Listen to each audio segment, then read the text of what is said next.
Hi there, musicians. It's Miss Hendricks. Today we're going to work on a music idea called pitch. Think. Think about what sounds can be. When we listen to the world around us, we hear all kinds of different sounds.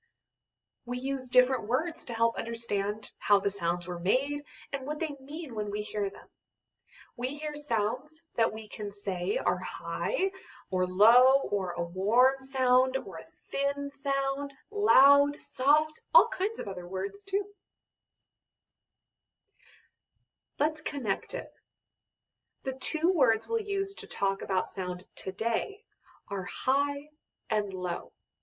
These two words tell us the pitch of the sound, or how high or how low the sounds are.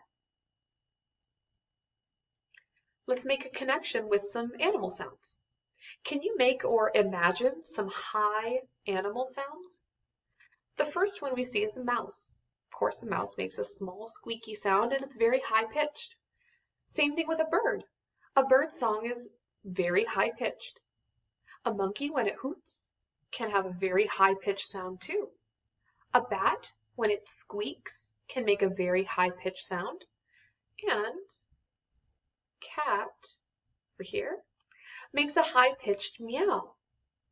All of these animals make a high-pitched sound.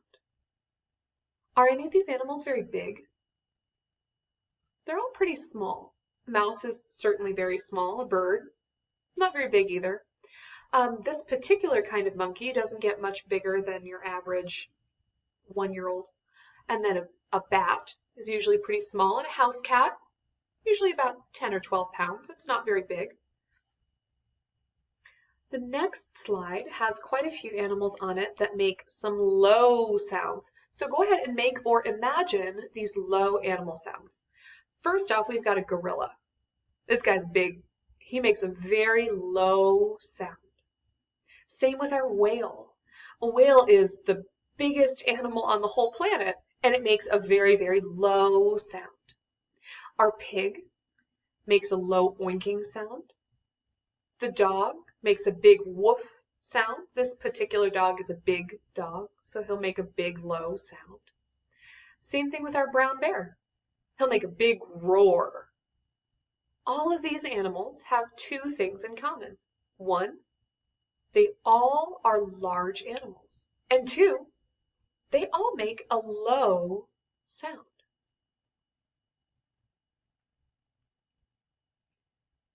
Some instruments do the same kinds of things. Some instruments play mostly low notes and some play mostly high notes. The first instrument we see is a boy playing a tuba. A tuba is a large brass instrument and it definitely makes low sounds. Next to the tuba, we see a string bass. The woman playing it is almost as tall as the instrument. That's a pretty big instrument. The strings are very long and it makes a low, rich sound. Up next we have a trombone. The trombone has a very long tube between where you blow the air in. It travels all the way down and up again and around and then finally out this big flared part at the end. That very long tube makes a very low sound. Up next, we have a gentleman playing the clarinet, right here. The clarinet is a shorter instrument. It's not quite as big as the tuba. The tube is not as long as the one on the trombone. The instrument is smaller than he is, not like the lady playing the string bass. The clarinet makes medium sounds. It makes some sounds that are very high, and it can make some sounds that are low too. But it mostly makes sounds in the middle.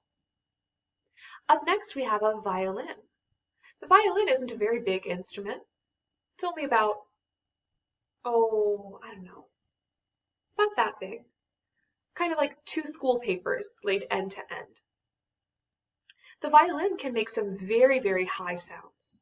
It can make some medium sounds too, but it does not make any low sounds. And the last picture we have is right there. This is a gentleman who's playing an instrument called a piccolo. A piccolo is a very short tube, kind of like a flute.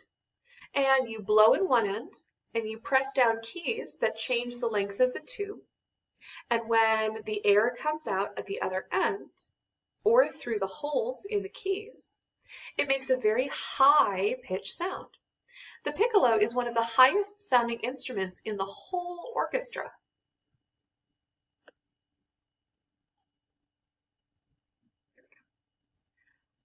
High and low on a piano. The piano is a really special instrument because it has both high and low notes. On the piano, high notes are all on one end. You see the blue arrow? It tells us where the high notes are, and it also tells us that the further we go to the end of the piano, the higher the notes will get. Same thing with our low notes. The lower we go on the piano, the closer to the left edge of the piano we get, the lower the notes will sound. Then, of course, we have some notes in the middle, too. Let's connect this to some high and low sounds that we can make anytime. Everybody carries an instrument with them that can make high and low sounds all the time. Can you guess what it might be? It's our singing voice. We can use our singing voice to make high and low sounds, just like this famous opera singer. Her name is Marian Anderson. And this is a picture of her singing a beautiful piece of music. When we use our singing voice, we need to make sure it's ready to go. So we're going to learn an opera warm-up. It's a famous warm-up that helps a lot of singers get ready to use their voice. We are going to trace the shape that we see on the page with our voice. We know that we should start low because the line starts low on the page. Then the line moves higher on the page, so our voice will move higher, and then we'll move lower again, and then we'll finish up by making our voice go high again. Let's go ahead and try it. Get your finger out, and we're going to trace the blue line and make the sounds with our voice.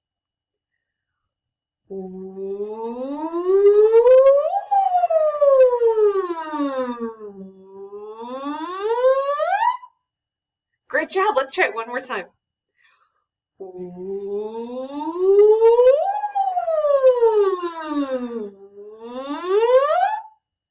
Nice. We've got two more of these we're going to do. This green one will start high because the line begins high on the page. We start high with our voice, then we go down, and then we go up just a little bit, go all the way back down, and then high all the way to the end. Let's go ahead and get started.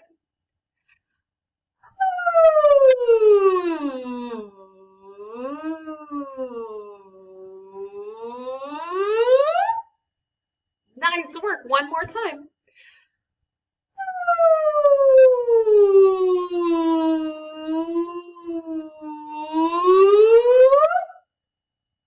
Very good. All right, let's go ahead and try the last one. This one looks like a red letter M. We know that we'll start low because the line starts low on the page. Then we'll go up just because the line goes up. Then we'll go down because the line goes down, up because the line goes up, and then down because the line goes down. Let's go ahead and try it.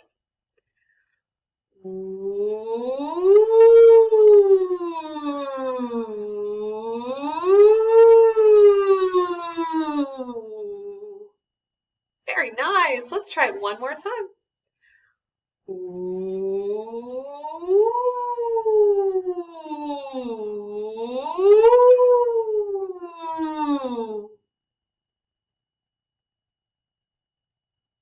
Let's think of a connection. Remember the animals that we saw?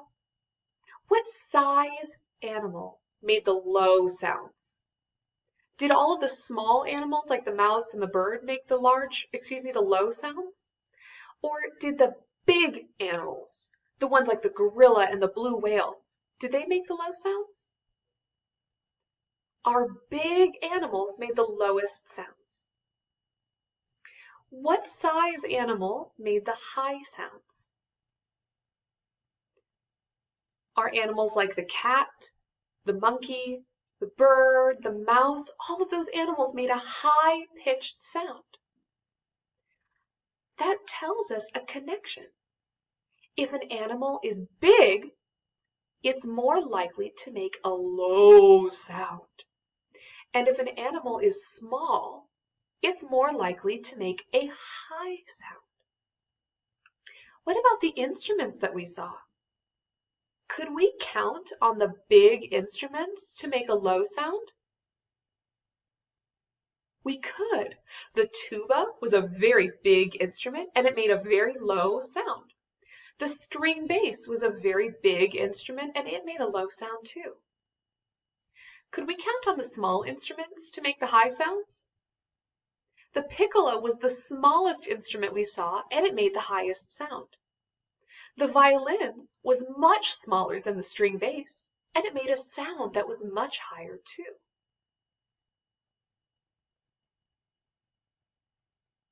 Strings are a great way to show how size and pitch can go together.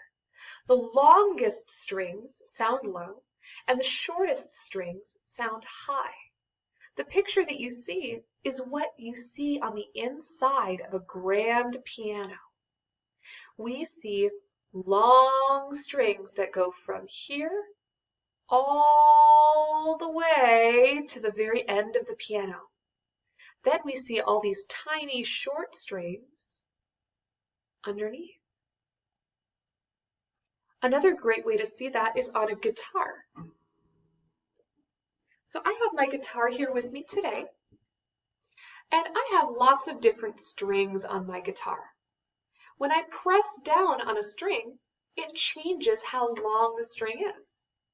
I'm going to play this thin string, and I'm not going to touch with my left hand. I'm just going to leave it open so it's the longest it can be. Makes a beautiful sound when you pluck it. Now I'm going to press down on the string and make it a little shorter. Now it's only vibrating from here to the bottom of the guitar. And the sound becomes higher. When I move my hand up and make the string shorter, the sound gets higher and higher and higher and higher. When we do the same with our thick, low strings, I'll go ahead and start and make the lowest string as short as I can. Make it very short, like this. As I make the string longer, it gets lower in pitch until it's as long as it can be and makes the lowest sound that it can. Right, now I'd like for you to try this on your own. There's a link in the description box to the Chrome Music Lab. There's an activity there called strings, and the strings are all different length. Go ahead and play around with it a little bit. See what happens when you pluck the shortest strings and see what happens when you pluck the longest strings.